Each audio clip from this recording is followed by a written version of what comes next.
Boys and girls, good morning. Morning. Alright, itu pagi-pagi ni adik selamat datang Kuantan 188. Sebelum kita bermula, saya akan bagi adik safety briefing. Okey, taklimat keselamatan berkenaan aktiviti zipline. Adik-adik akan dipersiapkan dengan alat keselamatan. Kita akan sarungkan harness ni. Nak boy ke girl dulu? Boy. Boy.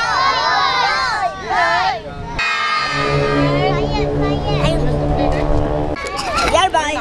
Kanan. Pula tadi gambar je. Again.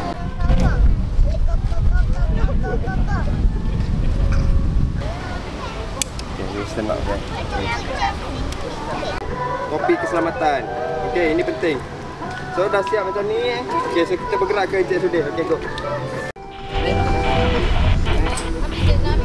Ajak, nanti panas.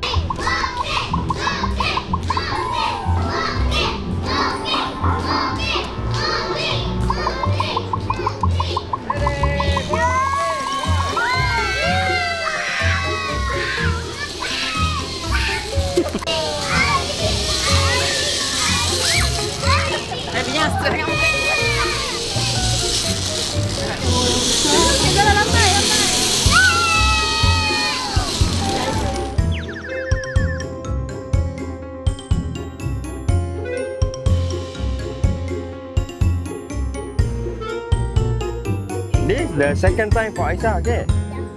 What? Huh? 1, 2, 3. Okay. Okay, up. Huh? Yeah. Wait. Okay, this the second. Then this harness. Yeah. Wow. Biar lain. Okay. Alright. Aisyah. Louder.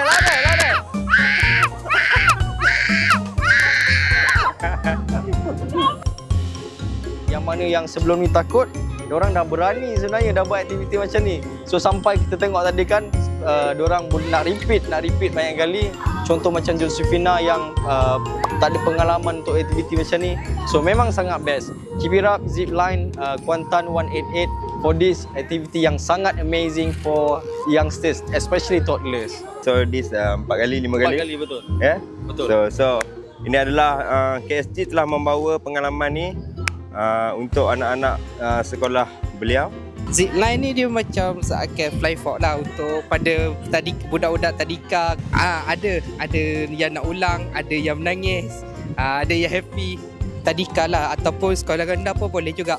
Okey, merasai aktiviti zipline di Kuantan 188. So ini sebagai pendedahan kami kepada aktiviti di luar darjah. Alright, so jumpa anda di next time. Hai Umi, hari ni saya cuma bawa saya pusing macam helikopter.